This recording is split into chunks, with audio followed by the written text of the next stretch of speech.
Shalom Bapak Ibu. Sungguh luar biasa. Kembali saya dapat menyampaikan firman Tuhan di minggu yang kelima ya ini ya. Di minggu yang kelima dan hari ini juga hari spesial ya. Nanti ada perayaan ulang tahun, yaitu dari bulan Januari sampai bulan Juli ya, sampai bulan Juli. Nah, yang sudah mengirimkan data di saya itu baru ini keluarganya Pak Bowo, terus keluarganya Pak Darmono, keluarganya Bapak Jumali ya, yang sudah mengirimkan tanggal lahir itu. Ini untuk yang orang tua mungkin lupa ya, nanti bisa menyusul ya untuk data hari ulang tahun itu. Ya Bapak Ibu semua yang dikasih Tuhan, untuk pada sore hari ini saya akan menyampaikan firman Tuhan, yaitu rodok nyambung karo minggu kemarin Bapak Ibu ya, yaitu masih tentang kasih karunia Tuhan di sini. Yaitu saya ambil tema di sini, hidup berkemenangan di dalam kasih karunia Tuhan gitu ya. Kita kan mau hidup berkemenangan, amin ya Bapak Ibu ya. Jadi kita bisa hidup berkemenangan di dalam kasih karunia. Nah, karunia Tuhan. Nah, ini yang akan saya sampaikan supaya kita mengerti bagian-bagian dalam Alkitab ya, dalam Alkitab. Karena ini merupakan apa Bapak Ibu? Merupakan salah satu kunci supaya kita bisa memiliki hidup yang berkemenangan ya.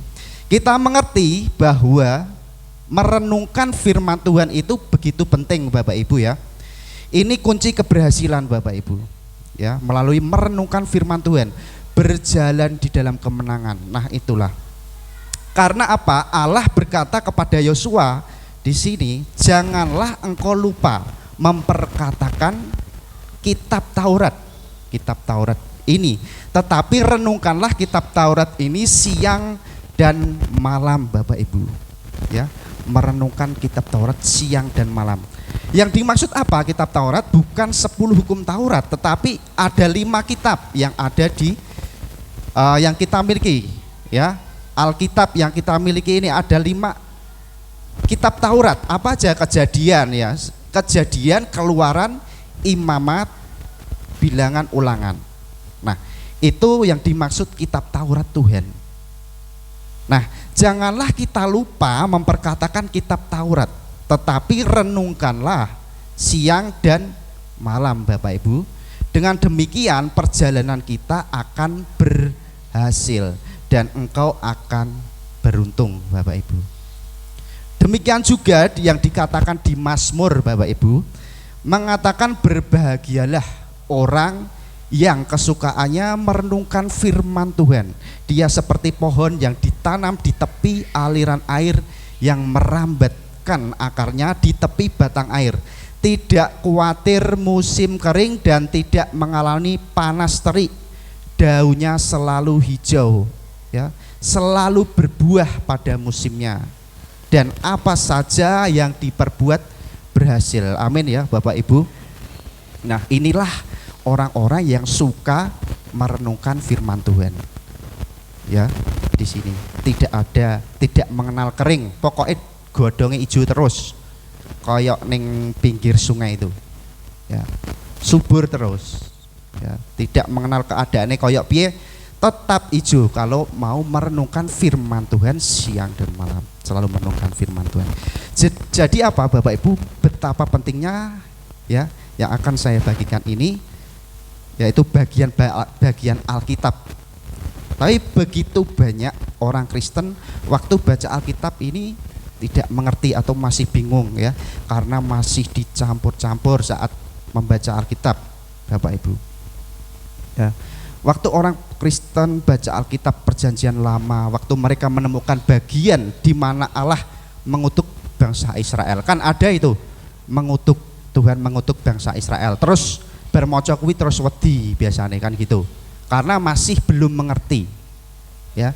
Ketakutan karena masih belum mengerti, baca kitab masih dicampur-campur, wah aku dikutuk Tuhan koyok bangsa Israel koyok kae.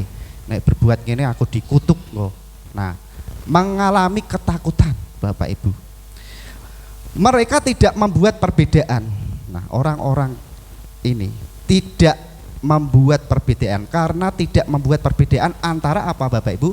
Perjanjian lama dan perjanjian baru, antara hukum Taurat dan kasih karunia. Ya, mereka tidak membuat pemisahan. Ya, soalnya kan dewi-dewi perjanjian lama karo perjanjian baru. Neng kitabe jenengan sedaya niku kan perjanjian lama perjanjian baru. Nah, harus bisa membedakan gitu loh. Nek ndak bisa membedakan ini yo keweden koyo mau.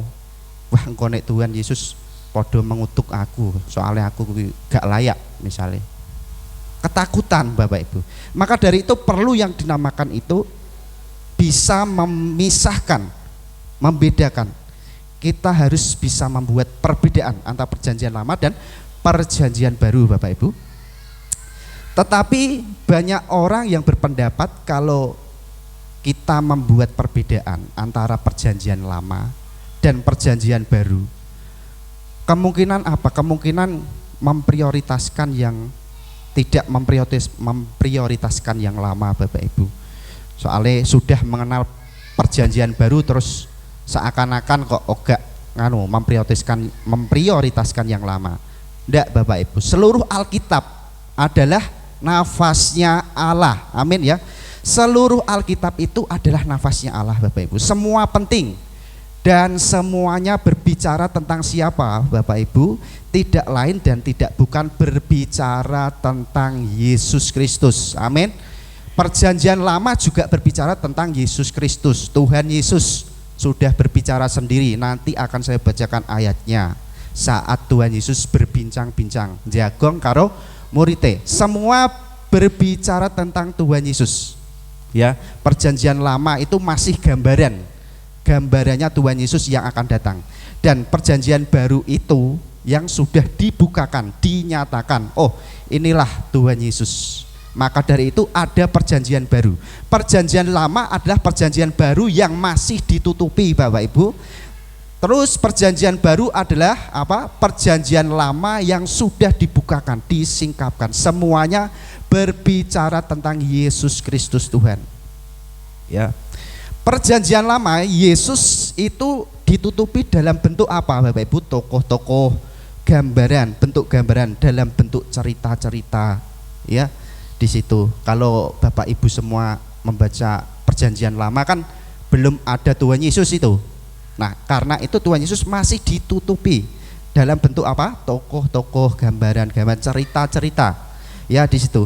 Perjanjian baru jelas semuanya berbicara tentang Yesus Kristus. Jadi harus apa Bapak Ibu?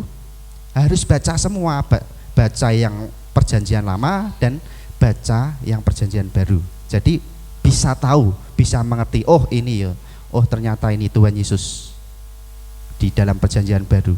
Ya, sekarang pertanyaannya apa? Bagaimana cara kita membaca Alkitab, terutama membaca perjanjian lama? Ya, kita masih ingat ketika Yesus bangkit. Nah, ini dia. Ini saat Tuhan Yesus bangkit, Bapak Ibu, kepada kedua orang muridnya, menampakkan diri kepada kedua orang muridnya di dalam perjalanan ke Emmaus. Yang Yesus katakan kepada mereka apa? Nah, ini kita lihat di dalam Lukas Bapak Ibu. Lukas 24 ayat 25 sampai yang ke-27.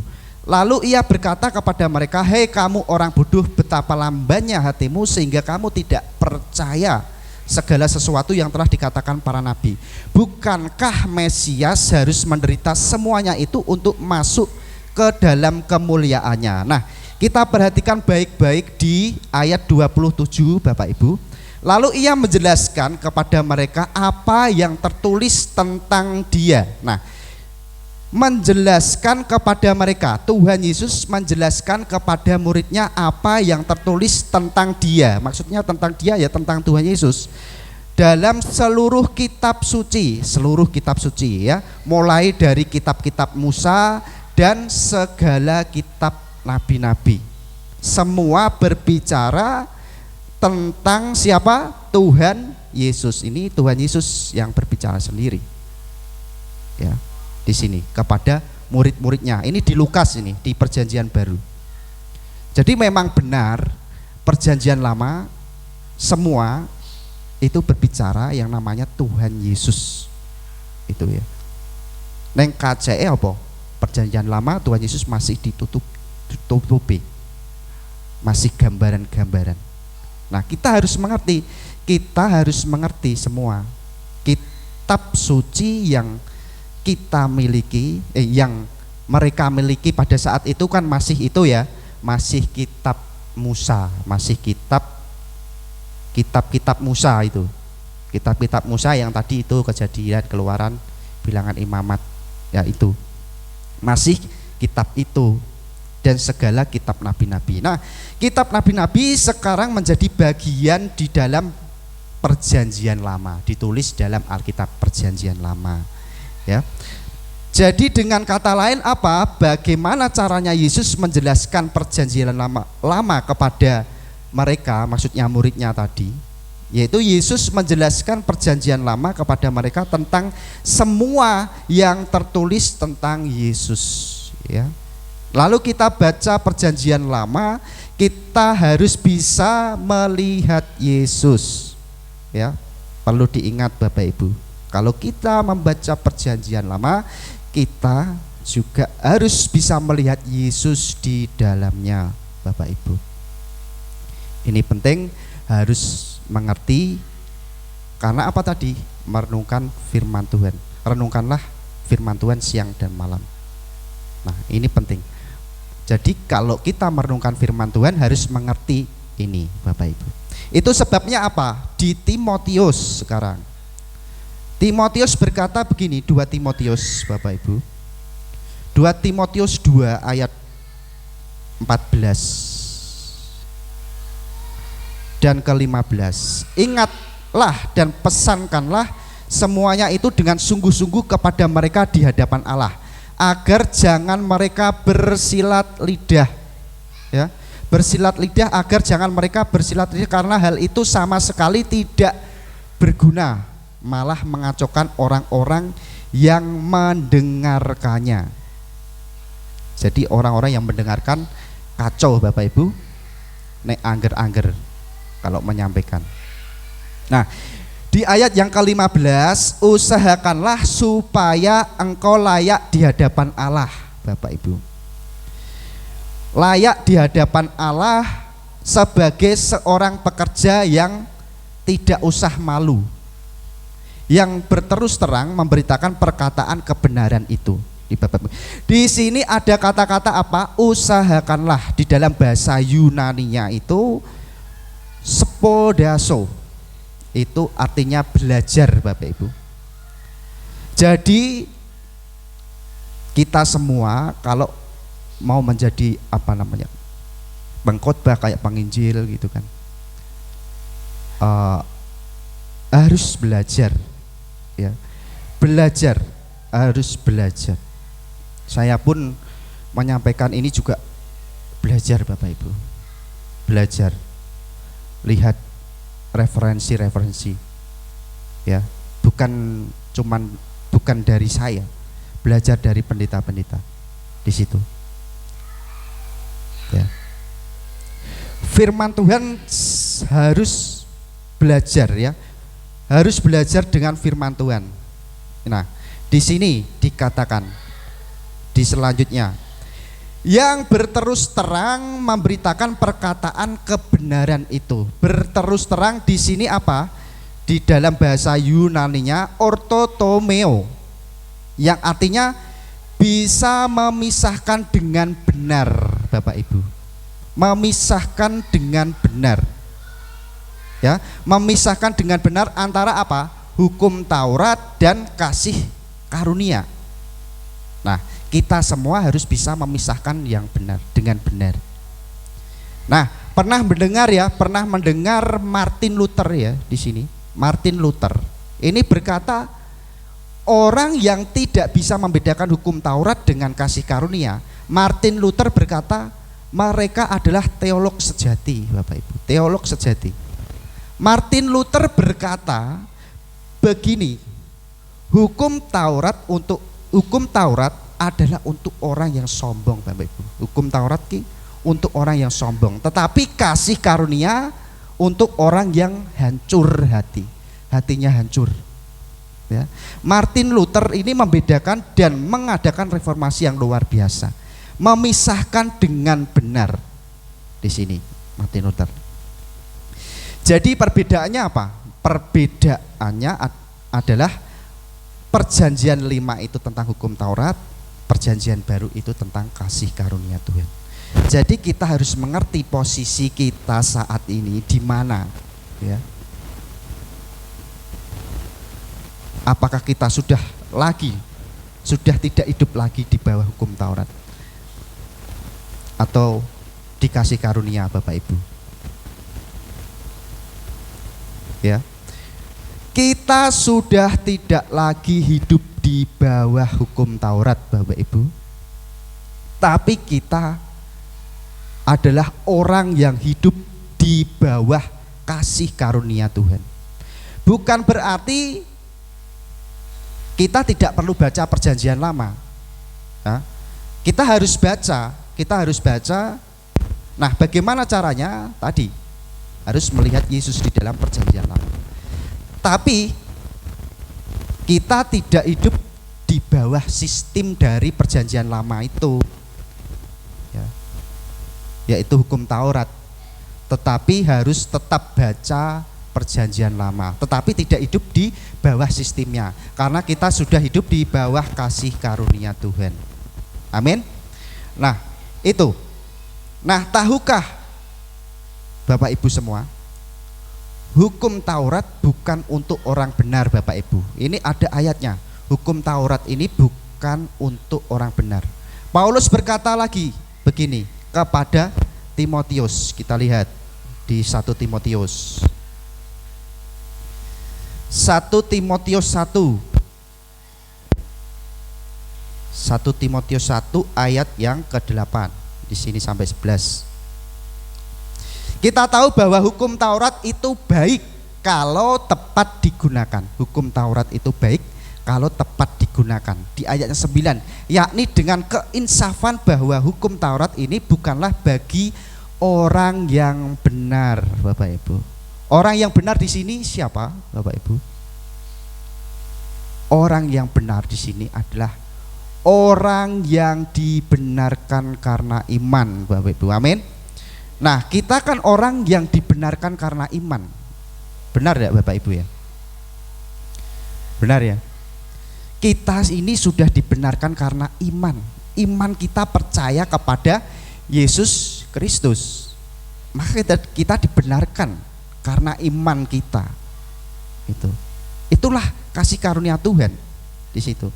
Hukum Taurat itu baik kalau tepat digunakan. Kalau seseorang hidup di bawah hukum Taurat, mungkin orang itu bisa saja tidak berbuat tidak berbuat salah. Tetapi apa? Hatinya belum tentu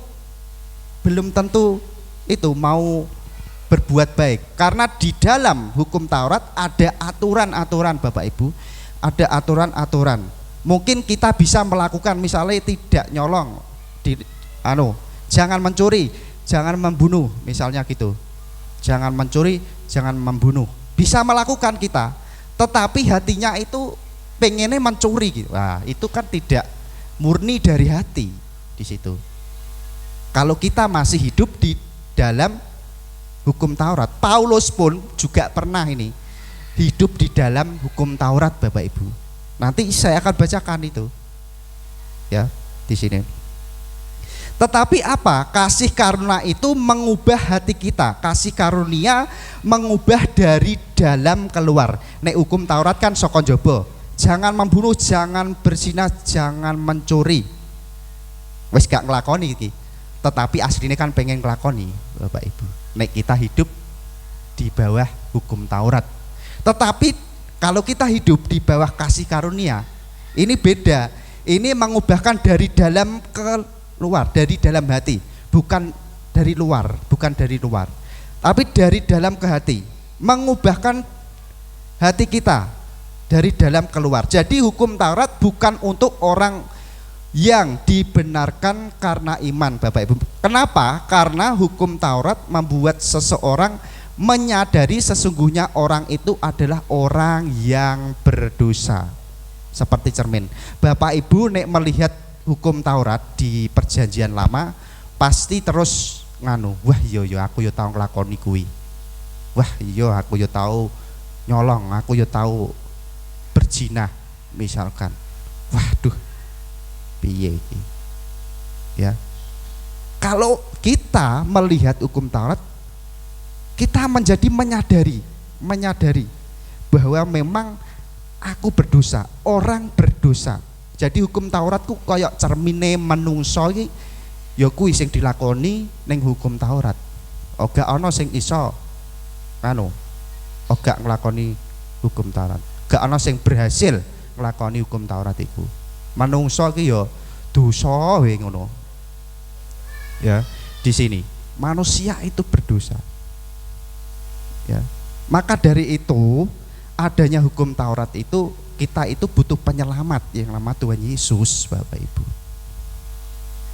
Tuhan Yesus memberikan ke-10 hukum Taurat ki ya kuwi manusia ki dosane ya kuwi. Angger iso berhasil ya kondang gitu. Tanpa Tuhan Yesus. Semua itu butuh Tuhan Yesus, Bapak Ibu. Yang menjadi masalah sekarang apa? Gereja ini kembali memberikan hukum Taurat. Masih ada gereja yang kembali memberikan hukum Taurat kepada orang-orang yang dibenarkan karena iman. Harus gini, harus gini, harus gini. Kembali disuruh buat melakukan hukum Taurat. Harus kudus. Pokoknya iso nglakoni, nek gak iso nglakoni hukum Taurat ora kudus we. Wis ora layak. Nah, masih memberikan hukum Taurat di sini. Ya. Kita tahu bahwa kita sudah dibenarkan karena iman. Amin. Apa yang terjadi? Lihat, Paulus juga pernah melakukan hukum Taurat di sini. Roma 7 ayat 15. Ini Paulus. Sebab apa yang aku perbuat aku tidak tahu, karena bukan apa yang aku kehendaki yang aku perbuat, tetapi apa yang aku benci itulah yang aku perbuat. Loh Bapak Ibu, Paulus iki yo pernah, Paulus iki sing nduk Roma yo pernah nglakoni hukum Taurat. Sing diperbuat apa? Tetapi apa yang aku benci malah tak lakoni, malah dilakoni, Bapak Ibu. Dilarang ini malah dilakoni. Itu Paulus yo tahu Paulus memberitahukan kepada kita apa yang Paulus alami ketika dia hidup di dalam hukum Taurat. Dia mengalami dilema. Wah, dek ngene piye iki? Terus di ayat yang ke-19 kita lihat ya. Sebab bukan apa yang aku kehendaki yaitu yang baik yang aku perbuat.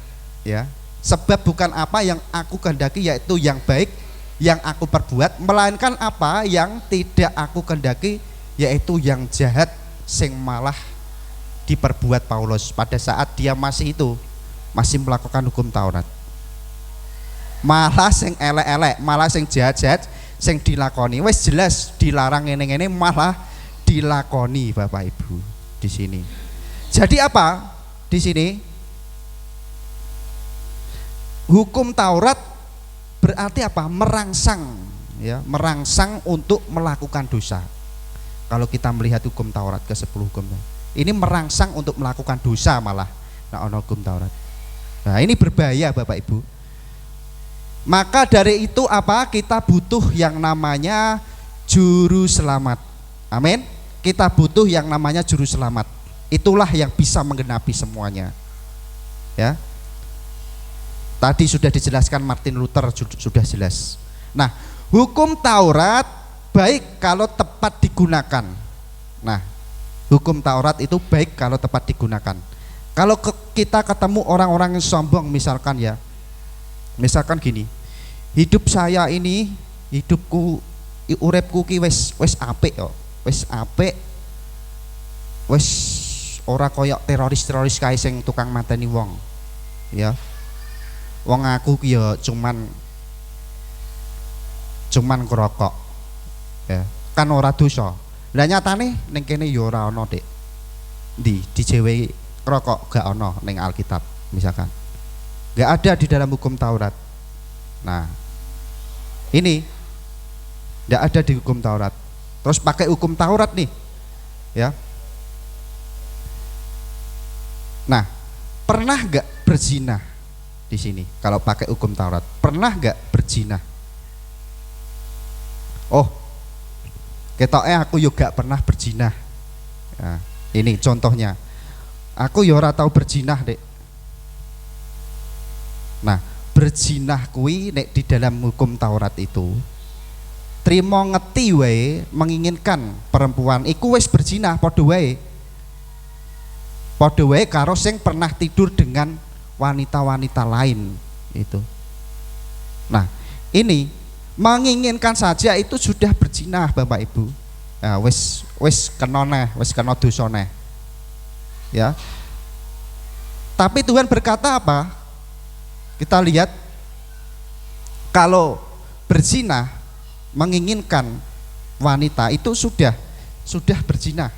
Ini Tuhan yang berbicara sudah pernah di dalam Alkitab, kalau kita menginginkan padha wae wis berzina.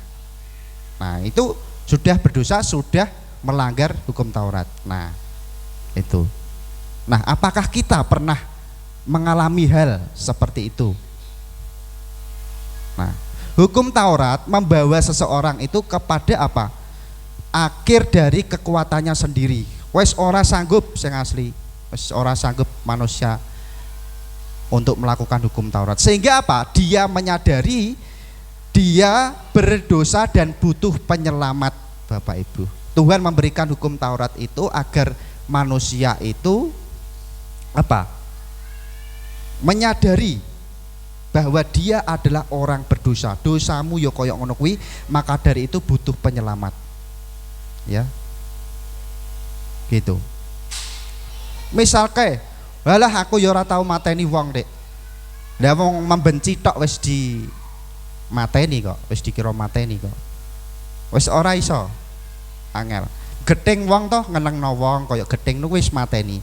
Padha wae wis melanggar hukum Taurat, membunuh orang. Padha wae membunuh orang. Nah, itu. Kalau kita membenci itu sama halnya juga membunuh. Kalau di dalam hukum Taurat. Tetapi banyak sekali orang Kristen tetap berpendapat kalau apa? Orang Kristen tidak hidup di bawah hukum Taurat, nanti yo nglakoni saenake ngono. Tidak kudus kok nek orang nglakoni kuwi. Nah, masih ada yang berpendapat seperti itu. Nah, saya mau tanya, kekudusan kita semua itu karena iman atau karena perbuatan, Bapak Ibu? Kira-kira kekudusan kita hidup kudus itu karena kita nglakoni apik apa percaya? Nah, pilih yang mana, Bapak Ibu? Kira-kira sing apa?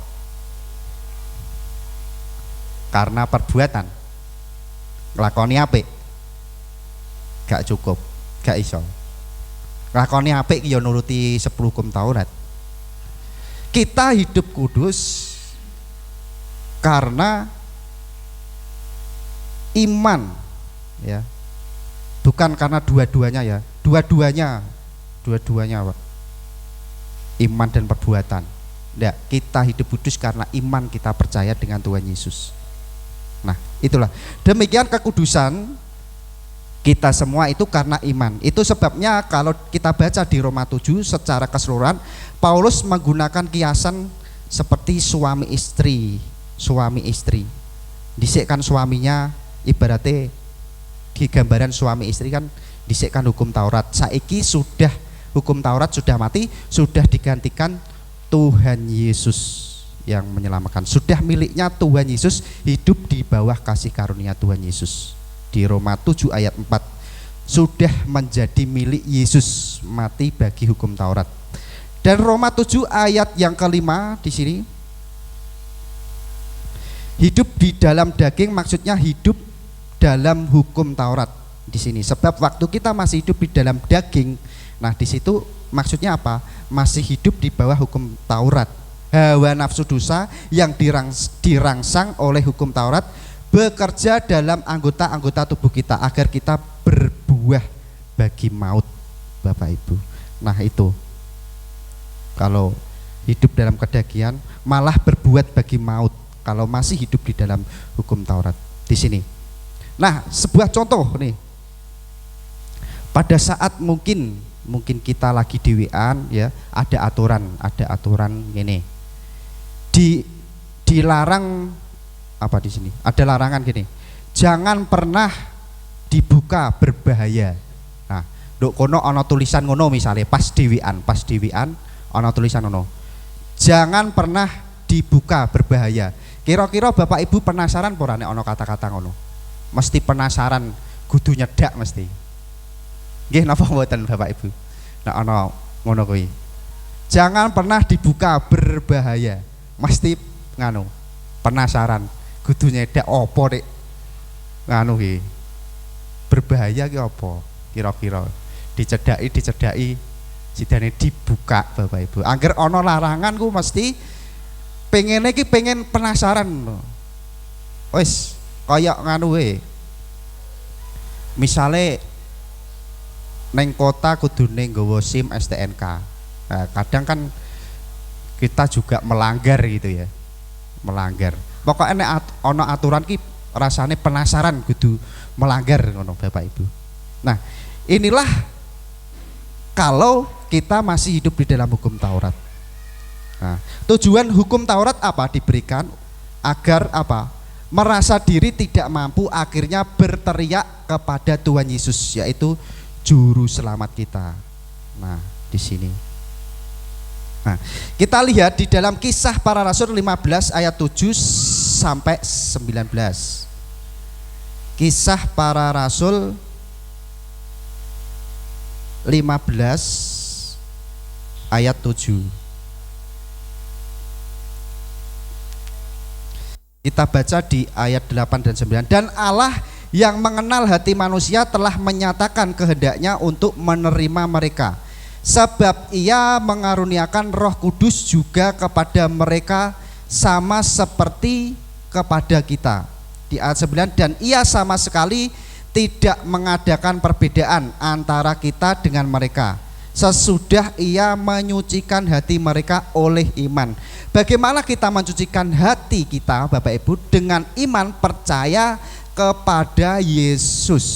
Ketika Petrus berkhotbah tentang kasih karunia di rumah Kornelius saat itu, waktu mereka percaya kepada Yesus, itulah saatnya hati mereka disucikan. Nah, jelas. Waktu mereka percaya, hatinya disucikan. Dan akhirnya apa? Manifestasi Roh Kudus turun atas mereka pada saat itu. Jadi ingat, kekudusan kita itu karena iman Bapak Ibu. Amin. Di situ kita lanjut di ayat 10 dan 11. Kalau demikian, mengapa kamu mau mencobai Allah dengan meletakkan pada tengkuk murid itu suatu kuk yang tidak dapat dipikul, baik oleh nenek moyang kita maupun oleh kita sendiri, Bapak Ibu. Ya. Kuk maksudnya apa di sini? Kuk maksudnya hukum Taurat yang jelas tidak dapat dipikul. Hukum Taurat itu tidak dapat dipikul Bapak Ibu. Ya. Di ayat 11, sebaliknya kita percaya bahwa oleh karena kasih karunia Tuhan Yesus Kristus kita akan beroleh keselamatan, sama seperti mereka juga. Kita akan beroleh keselamatan. Pada akhirnya apa? Di sini gereja mula-mula memutuskan tidak ada lagi hukum Taurat. Kita hidup di dalam kasih karunia Tuhan. Tidak perlu ada hukum Taurat. Di sini sudah jelas, sebaiknya kita percaya bahwa oleh kasih karena Tuhan Yesus Kristus tidak akan beroleh keselamatan, sama seperti mereka juga. Maka dari itu Bapak Ibu, ini sudah jelas kasih karena Tuhan Yesus, kita akan beroleh keselamatan. Bapak Ibu, oleh karena kasih karunia Tuhan Yesus, kita akan beroleh keselamatan. Kita sudah tidak lagi hidup di dalam hukum Taurat.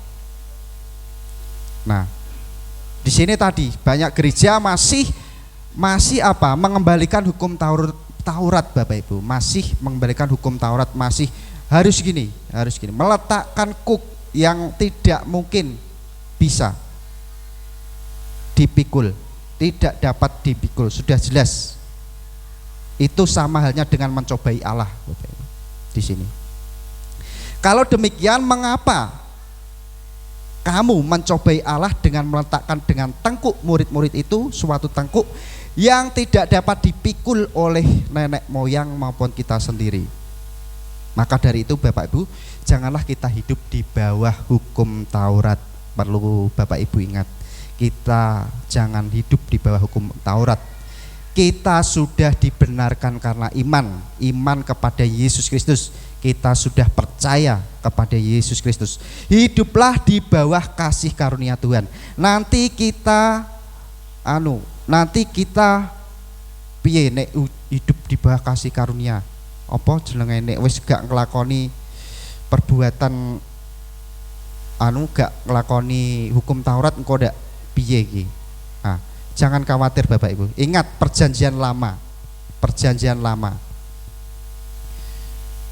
Di sini perjanjian lama ini adalah gambaran Tuhan Yesus yang disingkapkan di perjanjian baru. Butuh yang namanya, kalau kita melihat hukum Taurat, jadi kita harus menyadari, wah aku berdosa tenan, butuh penyelamat, ya, butuh yang namanya penyelamat. Jadi Bapak Ibu jangan khawatir kalau kita sudah hidup di kasih karunia kok tiba-tiba kok engko dak sak penake ya nek kelakoni dosa. Aku ya pernah mikir ngono, nek hidup di bawah kasih karunia dak engko dak penak aku iso berbuat dosa. Ternyata tidak Bapak Ibu, ternyata tidak. Karena apa tadi dalam Alkitab, hidup di bawah kasih karunia itu timbul di dalam hati gitu loh. Delalah, kayak ada roh yang tidak mau untuk berbuat yang jahat gitu loh. Gitu. Kalau kita hidup di bawah kasih karunia. Beda kalau kita masih hidup di hukum Taurat. Pingine yo penasaran, kok dijewe ngene yo, jajal tak lakoni sik. Nah, itu kalau kita masih hidup di bawah hukum Taurat Bapak Ibu. Nah, ini di Efesus 2 ayat 8 sampai 10, ini ayat yang minggu kemarin disampaikan Pak Dono. Ini sudah jelas kita diselamatkan oleh iman Bapak Ibu. Kita baca lagi ya, mungkin kita baca lagi Efesus 2 ayat 8. Sebab kasih karunia kamu diselamatkan oleh iman, itu bukan hasil usahamu tetapi pemberian Allah. Bapak Ibu, pemberian Allah itu bukan hasil pekerjaanmu. Jangan ada orang yang memegahkan diri. Nah, di sini diselamatkan oleh iman, diselamatkan, dibenarkan, dikuduskan menjadi ciptaan baru Bapak Ibu. Untuk melakukan apa di sini? Pekerjaan baik. Di sini melakukan pekerjaan baik. Di sini ayat 10. Karena kita ini buatan Allah, diciptakan dalam Kristus Yesus untuk melakukan pekerjaan baik yang dipersiapkan Allah untuk sebelumnya. Ia mau supaya kita hidup di dalamnya, ya. Kita diselamatkan, dibenarkan, dikuduskan menjadi ciptaan baru untuk melakukan pekerjaan baik, perbuatan baik. Nah, sehingga apa akhirnya? Perbuatan baik itu muncul dari dalam hati kita. Perbuatan itu bisa muncul di dalam hati kita kalau kita hidup di bawah kasih karunia. Nah, seperti ini. Nah, jadi jangan lagi hidup di bawah hukum Taurat. Hukum Taurat itu merangsang dosa malah. Paulus sudah jelas dilema, pernah melakukan itu. Ya, bukan yang baik malah yang jahat yang dilakukan. Tapi beda kalau kita sudah hidup di bawah kasih karunia ini, timbul dari dalam hati untuk berbuat baik. Di sini. Ini Tuhan Yesus sudah selesaikan benar, sangat benar. Ya. Jadi apa? Hukum Taurat itu kan ditulis di batu dari luar ditulis. Tetapi di perjanjian baru, yaitu kasih karunia, menuntun kita itu dari dalam keluar, roh dari dalam, roh yang inginnya berbuat baik. Nah, timbul dari dalam hati.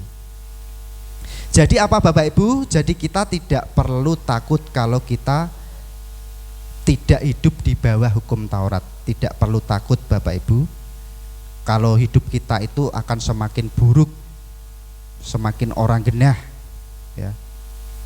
Jangan khawatir, jangan takut Bapak Ibu.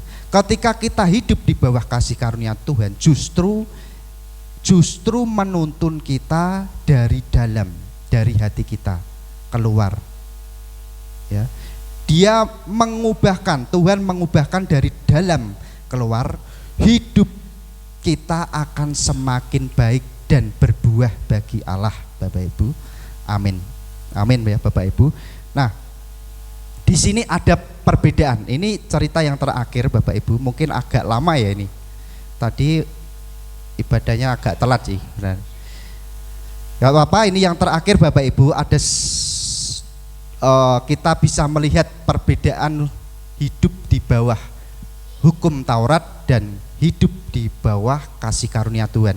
Kita lihat itu, kalau kita mau lihat di Lukas pasal 18 Bapak Ibu, di Lukas pasal 18 dan 19, kalau kita mau lihat itu, kalau di Lukas pasal 18 Tuhan bercerita berdampingan supaya kita bisa belajar apa bedanya hidup di bawah hukum Taurat dan apa bedanya hidup di bawah kasih karunia. Kita lihat Lukas di pasal 18, bukan tak bacakan Bapak Ibu, lama nanti. Ya, di situ ada seorang anak muda.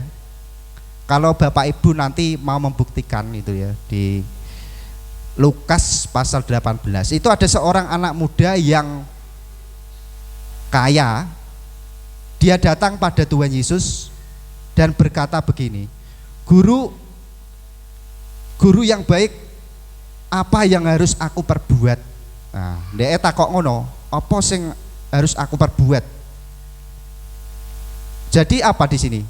Dia mengandalkan perbuatannya. Apa yang harus aku perbuat Tuhan, supaya aku ki iso masuk kerajaan surga ki piye carane Tuhan Yesus?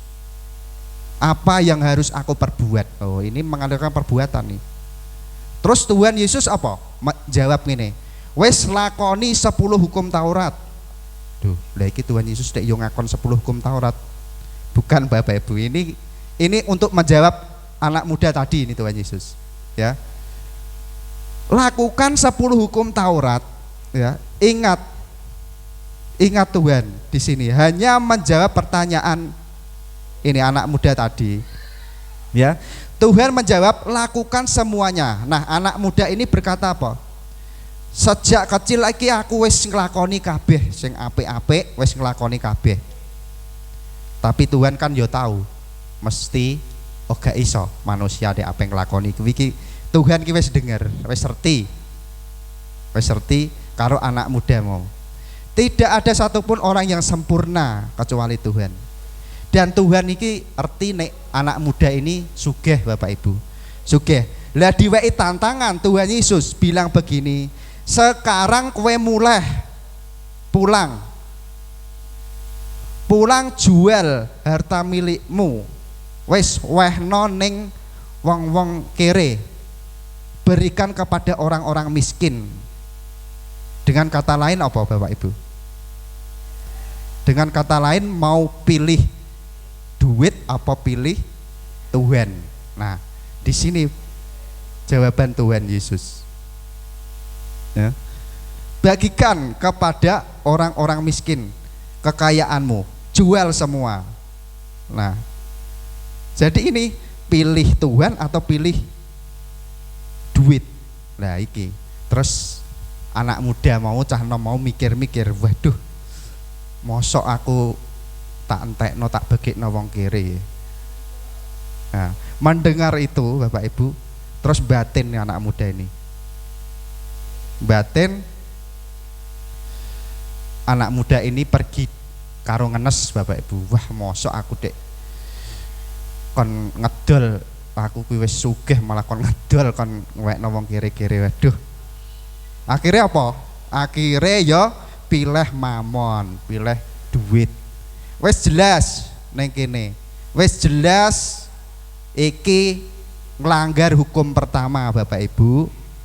Berkata apa? Jangan ada padamu Allah lain di hadapanmu. Jadi Allahnya dia apa? Duit Bapak Ibu. Mamon, duit Allah ini. Wis gagal nglakoni hukum Taurat siji iki. Wis gagal. Nah, Bapak Ibu angel lah hukum Taurat ki angel ngono. Itu. Nah, kita bandingkan dengan Lukas pasal 19. Ini yang hidup di bawah kasih karunia. Kita lihat ada seorang pendosa yang namanya Sakeus, Bapak Ibu, pemungut cukai, pengkhianat bangsa. Tidak dianggap Sakeus iki. Waktu Yesus ketemu Sakeus, Yesus malah tidak kasih hukum Taurat. Orang anu, wes Sakeus, kowe iki tukang nyolong, kowe kudune masuk neraka, wis ora iso. Kowe iki tukang nyolong. Tapi Tuhan Yesus tidak mengatakan hal itu malah, tetapi Tuhan Yesus memberikan kasih karunia kepada Sakeus. Yaitu Tuhan berkata apa? Aku harus makan di rumahmu Sakeus. Ya. Nah, gak ada orang yang mau makan, padahal di situ pada saat itu tuh gak mau ono sing gelem mangan karo Sakeus Bapak Ibu, karena juate pol dadi pemungut cukai, pengkhianat bangsa. Ya Tuhan Yesus gak menghakimi, wes Sakeus kowe tukang nyolong mlebu neraka wes kakean dosa. Tuhan Yesus tidak berkata seperti itu. Malah Tuhan Yesus memberikan kasih karunia, aku harus makan ke rumahmu Sakeus. Nah, memberikan kasih karunia, aku harus makan ke rumahmu. Tuhan Yesus tidak membenci, Tuhan Yesus tidak menghakimi. Nah, padahal Sakeus ini sangat dibenci orang banyak pada saat itu. Tapi Tuhan memberikan kasih karunia. Akhirnya apa? Sakeus turun, Sakeus berlari menyediakan makanan di rumahnya. Ketika dia mengalami kasih karunia Tuhan, Sakeus bilang seperti ini Bapak Ibu. Tuhan, sekiranya ada yang kuperas, aku kembalikan 4 kali lipat Tuhan. Loh, ini orang yang hidup dalam kasih karunia. Tiba-tiba apa? Muncul dari dalam hati, tiba-tiba pengen aweh Bapak Ibu. Asale meresi duite wong-wong.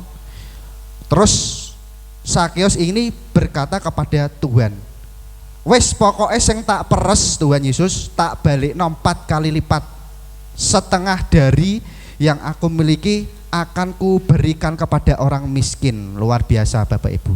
Inilah orang-orang yang hidup di bawah kasih karunia Tuhan. Tuhan tidak kasih hukum Taurat, tetapi Tuhan memberi kasih karunia. Kasih karunia apa Bapak Ibu? Mengubahkan hati kita dari dalam keluar. Nah, beda karo sing siji mau. Mereka masih hidup di hukum Taurat. Pilih duit. Ya. Kalau dia mau masih hidup di bawah hukum Taurat. Nah, ini bedanya kalau hidup di bawah kasih karunia.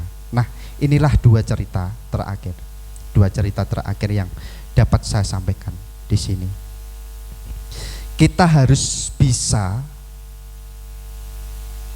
belajar memisahkan dengan benar ketika kita baca firman Tuhan, Bapak Ibu. Ini kunci sukses. Ini kunci sukses kita untuk memiliki kehidupan yang berkemenangan, Bapak Ibu. Ketika kita hidup di bawah kasih karunia, ya, kita tidak mau lagi untuk berbuat dosa.